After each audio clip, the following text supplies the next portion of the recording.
Você vê, por exemplo, esse gráfico que está sendo mostrado na tela. Vamos mostrar agora. Vamos botar o gráfico aqui que o professor pediu. Esse gráfico, essas duas linhas são o quê, professor? Isso, a linha vermelha, ela é a variação da temperatura. Você nota aquele pico onde está aquele ΔT, na realidade aquele pico é um aquecimento que ocorreu devido ao El Niño de 97 e 98, os El Niños tendem a aquecer o planeta. Mas você nota que depois disso, a partir de 98, praticamente a temperatura está estável, enquanto aquela linha azul, que é a concentração de CO2 na escala à direita, continua crescendo. E nós temos exemplos no passado. Quer dizer, só para a gente entender direitinho, a linha que sobe, a linha em diagonal, é a linha da concentração de CO2 na atmosfera. Isso, que o homem continua queimando petróleo e carvão mineral, combustível fóssil, e a concentração de CO2 continua aumentando. E a temperatura não correspondeu a esse aumento? A temperatura não está respondendo ao aumento de CO2. Se o CO2 fosse a causa principal do aumento da temperatura, então, ao aumentar a concentração de CO2, a temperatura estaria aumentando também. E nós tivemos um outro exemplo, um pouco mais recente, que foi logo após a Segunda Guerra, em que a industrialização se acelerou, porque os aliados tomaram as indústrias dos países do eixo, queimou-se mais petróleo para gerar mais energia, e, no entanto, entre 1946 e 76, apesar do aumento das emissões de CO2, a temperatura reduziu de 0,3 graus. Professor, mas por que nos relatórios do IPCC, que é a entidade internacional cujos membros são designados pelos governos do mundo inteiro, por que isso não é reconhecido? Se é uma coisa tão simples e tão racional. No relatório, Mitri, o chamado AR4, é um relatório de aproximadamente 1000 páginas. Praticamente ninguém lê aquilo. Existem trabalhos que colocam dúvida com relação à temperatura aumentar com o aumento do CO2. Porém, o que sai publicado e que todo mundo lê é um livretinho pequenininho de 18 páginas chamado Sumário para Formuladores de Políticas. E nesse sumário, as afirmações são taxativas e muitas vezes contrárias ao que está no relatório principal. Mas quer dizer que isso seria um filtro político, quase ideológico do relatório maior? Eu diria que sim, porque depois esse fininho que é aprovado pelos integrantes dos governos que, obviamente, têm seus próprios interesses. Se os Estados Unidos acham que ele não vai reduzir as emissões para não prejudicar o crescimento da sua economia, ele não concorda com aquilo. Bom, professor, eu preparei aqui um outro gráfico, porque se a temperatura do planeta aumenta, as geleiras derretem e a água escorre para os oceanos. Isso faz aumentar o nível dos mares. Está correta a lógica? Em princípio foi assim no término da última era glacial, há 15 mil anos atrás. Eu vou pedir para o Leandro, que é o nosso diretor, colocar o gráfico que a gente tem aqui sobre a evolução do nível do mar, e me parece uma interpretação leiga que, olha, é uma curva crescente, professor. Quer dizer, de onde vem essa água toda aí que fez crescer tanto assim o nível dos oceanos? Ou eles não estão subindo? Fábio, se você olhar, você vai ver que na escala que aparece à esquerda do telespectador, você vai ver que o aumento de 1993 até 2007, onde está aquela flecha vermelha, é da ordem de 5 centímetros. Quer dizer, o mar subiu mesmo, até 97 subiu.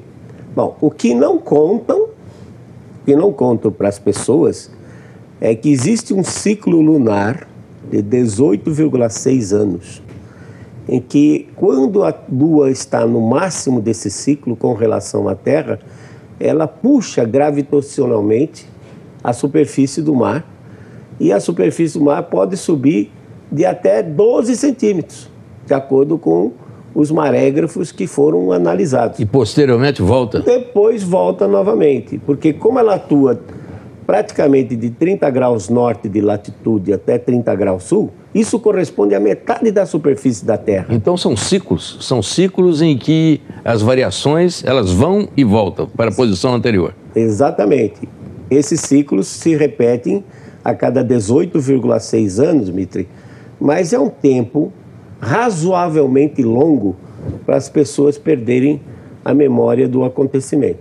E existe também um trabalho publicado por um cientista norueguês, chamado Instead, em que ele mostrou que cada 4 ciclos desse, não se sabe qual é a razão, o efeito é maior.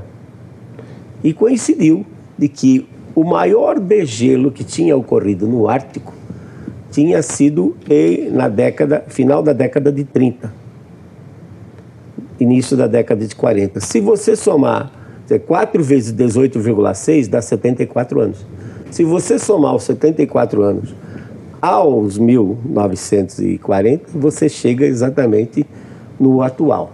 Então, não sabemos qual é a razão, mas ele demonstrou muito claramente que os ciclos, além dos 18 anos, 18,6 anos, a cada 4 ciclos desse, nós temos um impacto maior, que foi exatamente o que ocorreu.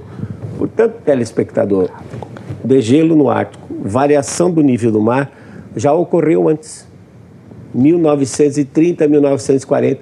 Qual era a quantidade de gás carbônico que o homem colocava na atmosfera? A concentração de gás carbônico era em torno de 290 ppm, hoje é 390. O homem colocava menos de 6% do gás carbônico que coloca hoje na atmosfera. Por que houve aquela tremenda variação de temperatura, aumento de nível do mar e degelo no Ártico? Claro está que são agentes naturais. Professor, são controladores do clima naturais, como o Sol. Quer dizer, o que o senhor quer dizer é que o homem é pequeno demais para interferir na vida do planeta. Sem sombra de dúvida, amigo. Toda essa discussão política em torno de comportamento diante do planeta e tal, isso o senhor considera, então, quase uma perda de tempo? Porque qualquer medida que se tome aí não vai interferir lá onde tem que interferir, porque as causas são todas naturais e independem da vontade do homem e da ação do homem. Sem dúvida. As pessoas confundem. O homem pode mudar localmente o clima. Quer dizer, se nós tínhamos uma Mata Atlântica, de repente eu substituo a Mata Atlântica por uma selva de pedra como São Paulo, localmente mudou. Certo. Só que o impacto dessa mudança é tão pequena, face à quantidade enorme de energia envolvida na manutenção do clima, que isso não altera o clima global. Sim.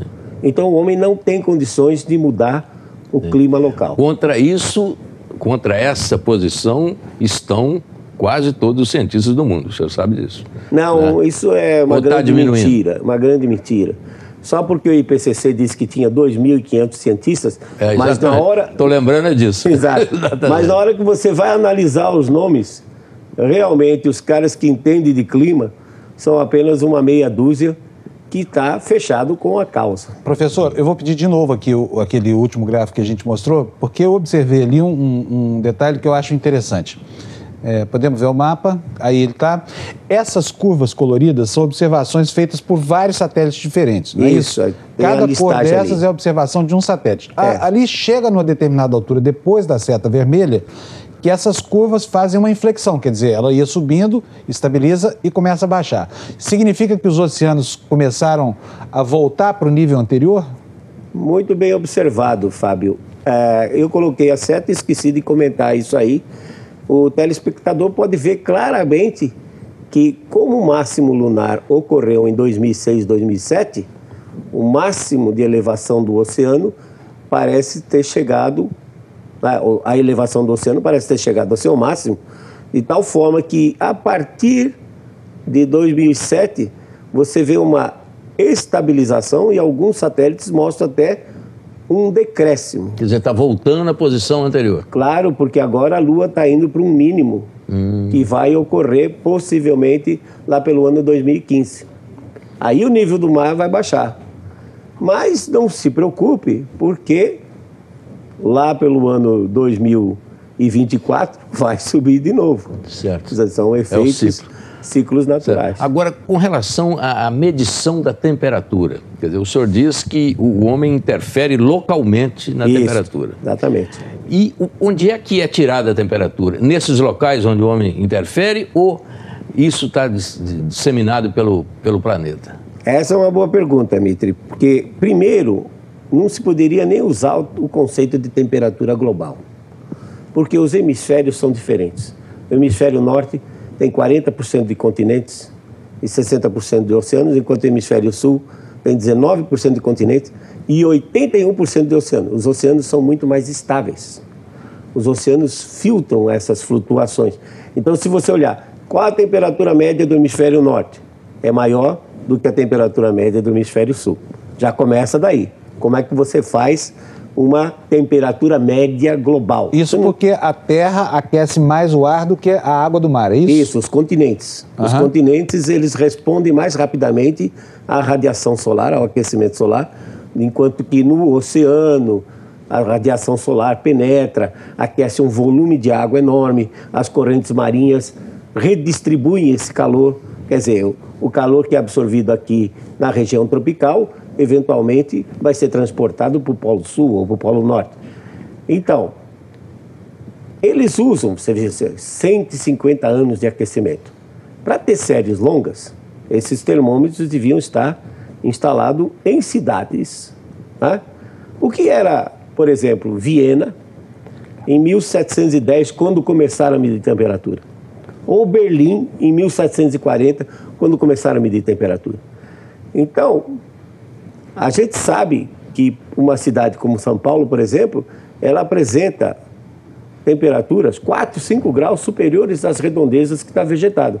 Se numa cidade, mesmo que o termômetro não saia do lugar, a estação não tenha mudado, à medida que a área de urbanização vai crescendo, ela vai ficando cada vez mais quente. Por quê?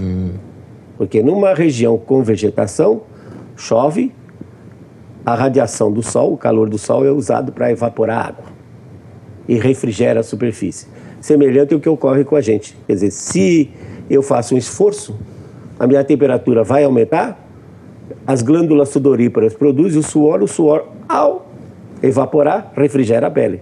A mesma coisa acontece com a chuva na superfície terrestre. Mais uma cidade que está totalmente impermeabilizada por asfalto e por edifício, a água da chuva cai, escorre e vai embora. Então, todo o calor do sol é usado para aquecer o ar. Então, um termômetro numa cidade, ao longo de 150 anos, ele vai marcando temperaturas cada vez maiores. Mas isso não é aquecimento global, é local. Aquecimento local. É. Bom, mas não deixa de ser um estrago que a mão do homem produz localmente. Sim, Mitri, mas veja bem, se nós somarmos todos os continentes, dá 29% da superfície terrestre. Desses 29%, 15% é deserto e terras geladas. Por exemplo, a Antártica tem 14 milhões de quilômetros quadrados, quase o tamanho da América do Sul. 15% é areia e gelo. Desertos e terra gelada. Restam 14%. Dos 14%, metade, 7%, está coberto com florestas boreais e florestas tropicais. O homem manipula, Mitri, apenas 7% da superfície terrestre. Então, ele não pode interferir no clima global. Localmente, sim, mas globalmente, não. Bom, eu quero reiterar aqui que essa discussão é científica, mas às vezes parece que não é. Porque é tanta divergência de ponto de vista que é estranho para o cidadão leigo entender que a ciência pode interpretar de maneira tão diversa os mesmos indicadores. Mas nós vamos ver agora o que é que outros especialistas do outro lado do muro dessa questão têm a dizer sobre a Rio+20 e também sobre a questão das mudanças climáticas. O documento final, eu acho que ele peca num ponto absolutamente crucial, que é a falta de metas quantitativas para a redução de emissão de gás de efeito estufa e para a construção de um caminho para a chamada uma sociedade sustentável. Então, a falta de metas de redução de emissões, metas, por exemplo, para você mudar a questão da geração de eletricidade, em vez de combustíveis fósseis, para combustíveis renováveis, é realmente uma falta muito grave dessa conferência. Esta tarefa é uma tarefa extremamente importante se a gente quiser deixar um clima estável e sustentável a médio e longo prazo. Nós não avançamos em nada sobre a implementação. Esse é um gravíssimo problema, porque desde a Rio 92 nós fizemos convenções, protocolos, definimos uma série de medidas e ações urgentes a serem implementadas e nada se faz, porque nós não temos mecanismos efetivos de implementação.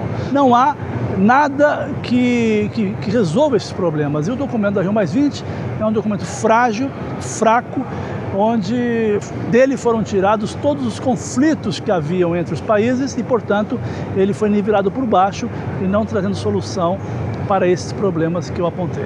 Nos pontos altos dessa Rio+20 foi o compromisso inequívoco de 58 cidades do mundo, os prefeitos dessas cidades, megacidades como Nova York, Londres, São Paulo, Rio, Mumbai e muitas outras, de que as cidades querem seguir uma trajetória de desenvolvimento sustentável. Elas próprias tomaram o destino nas suas mãos e vão avançar rapidamente. Essa é uma agenda que não tem mais retorno. A sociedade do planeta, a sociedade civil, ela mostra claramente que ela quer seguir essa trajetória.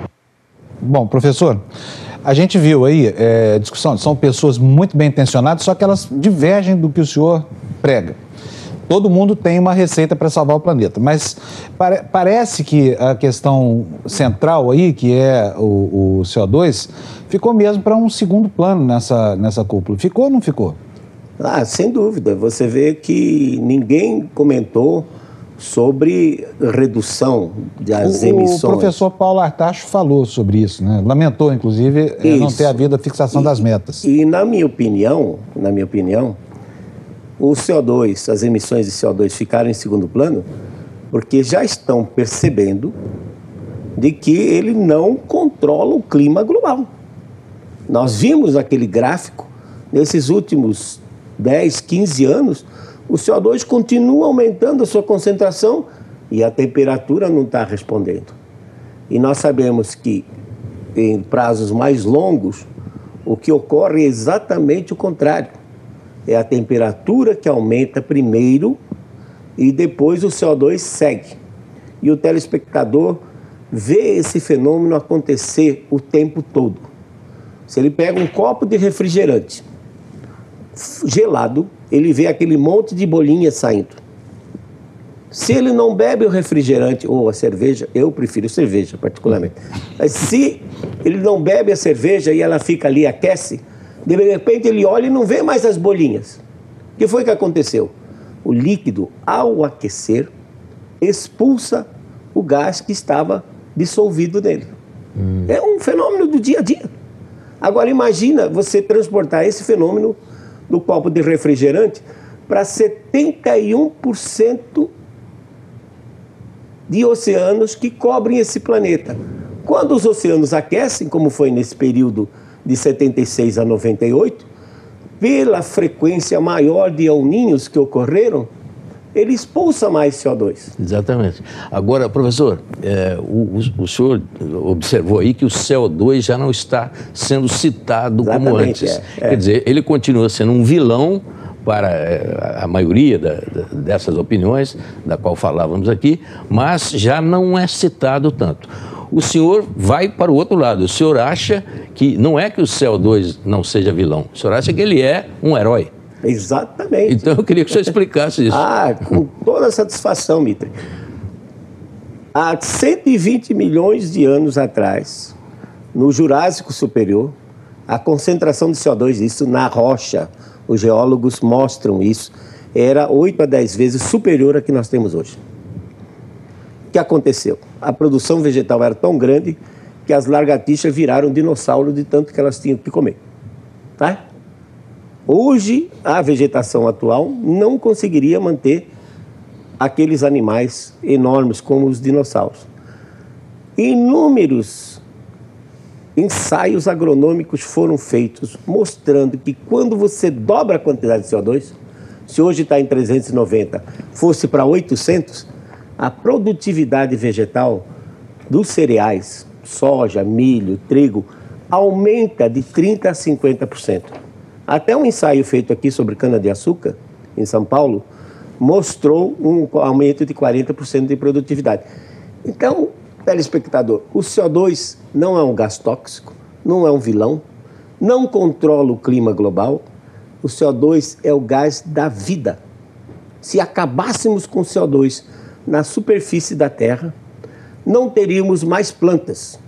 Não tendo mais plantas, não poderíamos nos alimentar e nem os nossos animais, e a humanidade e os animais desapareceriam. Bom, vou colocar aqui outro contraponto ao pensamento que orienta a tese que o senhor defende. O jornalista Fernando Gabeira, que acompanhou aqui para a Rede Bandeirantes a Rio Mais 20, deixou algumas perguntas para o senhor e nós vamos ver agora qual é a primeira dessas perguntas. Algumas pessoas acham que a intervenção humana no meio ambiente não é capaz de transformá-lo muito. No entanto, essa conferência mostrou que a acidificação, um fenômeno de concentração de gás carbônico na água do mar, está ameaçando o equilíbrio dos oceanos. A ONU vai cuidar do tema. O que o senhor acha disso? As medições que chegaram à conclusão dessa acidificação foi, na realidade, um local muito restrito e, primeiro, não poderia ser generalizado para todos os oceanos do nosso planeta. A acidificação baseada em quê? Quer dizer, se o oceano passa a absorver mais CO2, então esse CO2 viraria ácido carbônico e com isso dissolveria por exemplo, os carbonatos que fazem parte das conchas, dos seres marinhos, dos corais. Seria exatamente ao contrário, né? Quer dizer, quanto mais gás carbônico for absorvido pelo oceano, nós vamos ter maior formação de carbonato de cálcio e, consequentemente, até uma vida marinha mais rica. O que acontece, realmente, os corais, durante um certo tempo, começaram a branquear. Mas não foi por conta do aquecimento global, foi pelo fato de que as correntes marinhas, nesse período, a partir de 95, passaram a transportar mais calor da região equatorial em direção às regiões polares e realmente a água aqueceu e os corais ficaram estressados. Agora, já observações indicaram que os corais estão se restabelecendo. Professor, eu vou fazer o papel de advogado do diabo aqui. Eu li uma tese de mestrado de um professor, não me recordo o sobrenome dele, mas o prenome é Marcelo. Ele fez um trabalho aqui na pós-graduação do Instituto de Oceanografia da USP e ele simulou em aquário essa experiência com as algas. Com o aumento da concentração de CO2, até certo ponto, as algas cresciam e produziam mais carbonato de cálcio, a casquinha, o esqueleto, né? E, agora, só que a partir de uma determinada concentração, as algas não tinham capacidade de sintetizar o carbonato de cálcio. Por quê? Porque ele é ácido e atacava, o ácido carbônico é um ácido, né? E atacava o carbonato que é básico. Isso, o senhor concorda com isso ou não? Bom, eu não sei de onde é que ele tirou essa conclusão, né?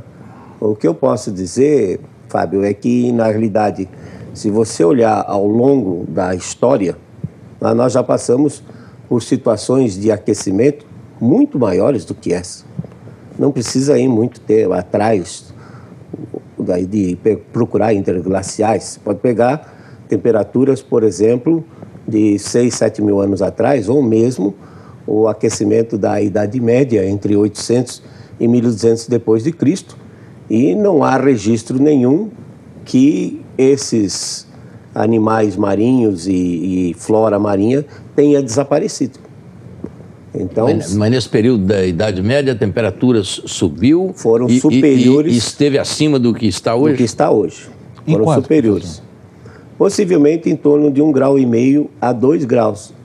A ponto de os vikings terem saído da Escandinávia e terem colonizado o norte do Canadá e o sul da Groenlândia, que hoje são terras cobertas de gelo. Quer dizer, então o clima estava bastante aquecido. Isso tem, inclusive, registros arqueológicos que mostram claramente isso aí. Então, se nós passamos já por períodos de maior aquecimento, eu não vejo como os animais marinhos e as plantas marinhas vão sofrer com um ligeiro aquecimento que houve agora, que quando saímos dessa pequena era glacial, que foi de 1350 depois de Cristo, na minha opinião, até 1920, a temperatura então estava da ordem de 1 grau abaixo do que está hoje, e o que houve simplesmente foi uma recuperação que, na realidade, ainda a temperatura não atingiu os mesmos níveis que nós tivemos na Idade Média. Bom, nós vamos fazer agora o nosso primeiro intervalo. A gente volta já para continuar essa conversa com o professor Luiz Carlos Molion. Até já.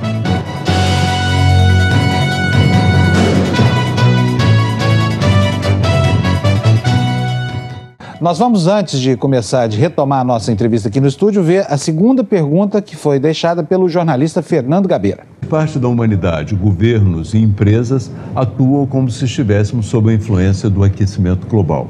Toda a economia, sobretudo no campo da energia renovável, está sendo transformada. Na sua opinião, esse processo é reversível? Bom, eu diria que energia renovável tem que ser tratada com muito cuidado. Eólica principalmente, porque nem todo lugar tem vento e o vento ele não é constante. Ou seja, se meu pico de consumo de energia é das 17 às 21 horas, eu não posso programar o vento para ter vento das 17 às 21. Então precisa tomar muito cuidado com o que se vai se chamar de energia renovável, porque eólica, por exemplo, ela não é complementar, ela não é confiável e constante. Energia solar pode ser utilizada em algumas regiões do Brasil, por exemplo, o Nordeste brasileiro, com cerca de 1 milhão de quilômetros quadrados, com semiáridos, poderia ser utilizada. Não fotovoltaica, porque a fotovoltaica ainda é muito cara, está na faixa de R$20 por watt pico. Pra vocês terem uma ideia, Ike Batista colocou uma em Tauá, no Ceará, de 1 megawatt e gastou 17 milhões de reais, então está muito cara ainda. Existe uma outra alternativa que é chamada termosolar, que são concentradores de calha parabólica ou outros tipos de concentradores que podem ser utilizados.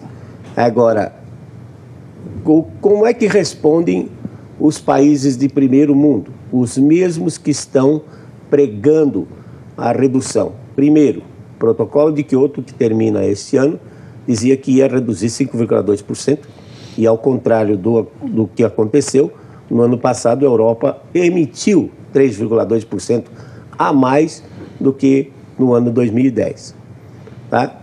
A Alemanha anunciou, há 6 semanas atrás, vai ter que abandonar as nucleares, assim como o Japão também está abandonando. Vai cair aonde?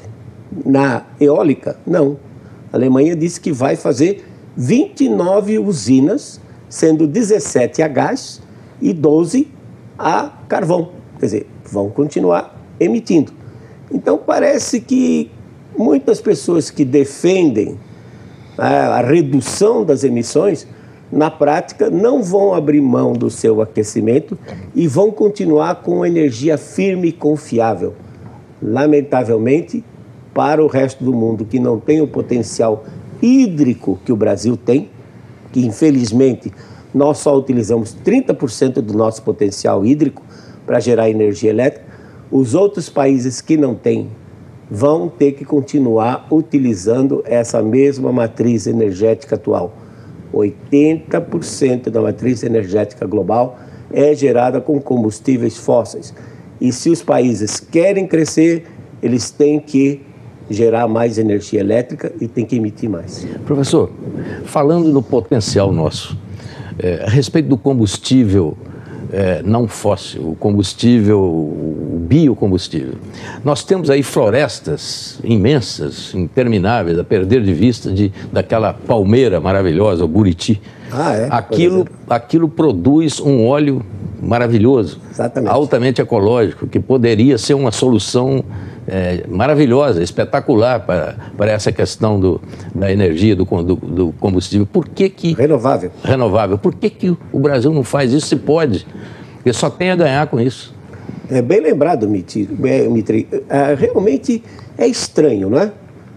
Você tem, por exemplo, como você mencionou, o Buriti, tem a macaúba também. O dendê. O dendê, que embora não seja uma palmácea brasileira, foi trazida da África, mas também é de alta produtividade. Talvez seja a palmácea mais estudada nesses últimos 80 anos, o dendê. Alta produtividade. Então, o Buriti pode... Buritizais nativos, que não precisam ser plantados, o dendê vai precisar ser plantado, pode produzir 5 toneladas, 5.000 quilos de óleo por hectare. Bom, e a planta é nativa. Agora, deixa eu só concluir, Fábio. Pois não, professor. O óleo extraído do Buriti é praticamente um monoácido, 76% de ácido oleico. O que o telespectador não sabe é que qualquer motor diesel queima óleo vegetal sem necessidade de modificar o motor e sem necessidade de transformar o óleo vegetal em biodiesel. Vou ter que fazer... Pois não, concluir. Se ele terminar isso... Pode falar, professor. Rudolf Diesel, quando fez o motor dele e apresentou na Feira de Paris em 1898, o motor queimava óleo de amendoim. Portanto, nós temos uma fonte praticamente inesgotável, e são esses óleos vegetais extraídos de palmácea nativa. Só Buriti teria um potencial de 800 milhões de barris, equivalente a petróleo, 800 milhões de barris por ano. Mas teria que mexer muito no planejamento das grandes empresas que cuidam disso aí. Aí é um outro problema, mas se querem energia renovável, por que não de uma planta que todo ano está produzindo frutos e produzindo o óleo? Por que a gente não usa? Vou ter que interromper agora. Esse aqui é o problema, né, Parão? Só para ficar a interrogação no ar. Esse aqui é o problema. Há interesses que não vão jamais, se continuarem como estão, incentivar isso aí. E não sou só eu, Mitri, que sabe disso. Certamente muitas outras pessoas sabem desse potencial brasileiro. Estou falando na Amazônia, só extraindo fruto, um potencial de 800 milhões de barris por ano. Bom, agora eu vou interromper mesmo. A gente faz uma paradinha e volta para o último bloco do programa. Até já. Estamos de volta para o último bloco do Canal Livre, que vai ser bem curtinho, então eu vou fazer uma pergunta rápida e o senhor vai me dar uma resposta rápida, professor. As geleiras estão derretendo ou não? As geleiras, o gelo flutuante, sim.